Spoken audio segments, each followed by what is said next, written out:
Normally about the size of a walnut, the prostate gland sits below the bladder and surrounds the urethra, the tube that moves urine from the bladder to outside the body. As a man gets older, his prostate may grow larger, a condition known as benign prostatic hyperplasia, or BPH. Sometimes the enlarged prostate can constrict the urethra or press up against the bladder floor, making it difficult to urinate. This outlet obstruction can cause incomplete bladder emptying, leading to urinary frequency and urgency. This in turn can cause the bladder wall to thicken, making it difficult for the bladder to store urine. Men with BPH may also experience a weak urine stream, hesitancy, dribbling, and the need to get up frequently during the night. These common experiences, known as lower urinary tract symptoms, can interfere with sleep and take a toll on your quality of life.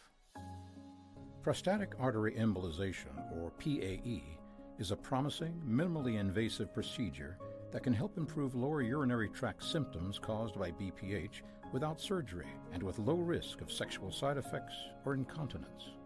Performed by a doctor called an interventional radiologist, the PAE procedure starts with a tiny nick in your upper thigh or wrist. Through this incision, the doctor then inserts a small tube called a catheter into your blood vessels. Your doctor will use high-tech imaging equipment to guide the catheter to the arteries that supply blood to your prostate. Next, tiny round particles called embosphere microspheres, each about the size of a grain of sand, will be delivered through the catheter and into these blood vessels, reducing the blood supply to the prostate. With reduced blood supply, the enlarged prostate begins to shrink, relieving pressure on the urethra and bladder floor. Symptom relief can begin within days after the PAE procedure.